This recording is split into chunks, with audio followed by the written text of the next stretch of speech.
बांके बिहारी लाल की जय। कृष्ण बलदेव की जय।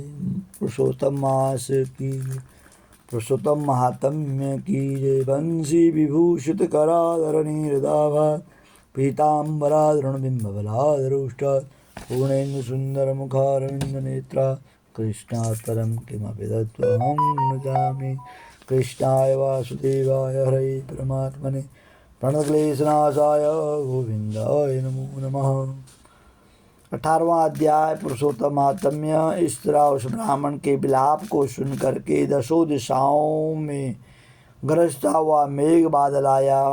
उस मेघ से पर्वतों को कंपायमान करता हुआ तीक्ष्ण स्पर्श करता हुआ बड़े वेग से वायु चलने लगी और अत्यंत जोर से वहाँ बिजली चमकने लगी तथा मेघ सबसे चारों दिशाएं पूरित हो गई।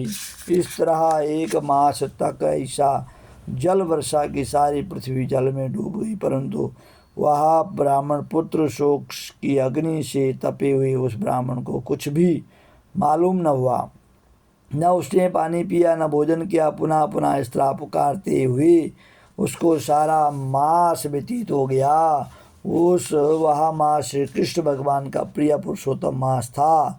अनजाने में ही उस ब्राह्मण से पुरुषोत्तम मास की सेवा हो गई, जिससे अत्यंत प्रसन्न होकर के श्री कृष्ण भगवान प्रकट हो गए।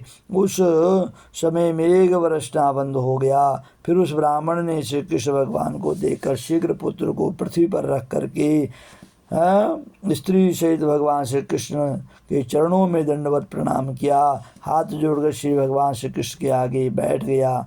अनजाने में पुरुषोत्तम मास के सेवन से प्रसन्न होकर भगवान अमृत वाणी से बोले, हे सुदेव, तुम धन्य हो, अत्यंत भाग्यवान हो। जो कुछ होने वाला है सो सुनो। मैं कहता हूँ, हे ब्राह्मण, तेरे इस पुत्र की 12,000 वर्ष तक आयु होगी।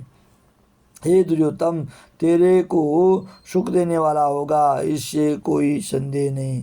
मैंने प्रसन्न होकर तुझे पुत्र दिया। श्री नारायण कहने लगे, हे नारद, भगवान के इतने कहने पर वह ब्राह्मण पुत्र जीवित हो उठ करके बैठ गया। ब्राह्मण तथा उसकी स्त्री दोनों ही पुत्र को देखकर बहुत खुश हो गए। देवता पुरुषों की वर्षा करने लग गए। सुखदेव के उन दोनों माता पिता सहित श्री हरि को प्रणाम किया, नमस्कार किया। गरुड़ भी पुत्र सहित ब्राह्मणों को देख करके अत्यंत प्रसन्न हो गया। तब ब्राह्मण आश्चर्ययुक्त होकर के श्री हरि को प्रणाम किया। हाथ जोड़कर गदगद वाणी से संशय काटने के लिए आनंद सहित भगवान से पूछने लगे, हे भगवान, मेरे 4,000 आपने तो मुझे कहा था कि आपकी 4,000 वर्ष तक निरंतर महान कठिन तप किया, परंतु आपके भाग्य में पुत्र नहीं है, ऐसा आपने कठोर वचन किया।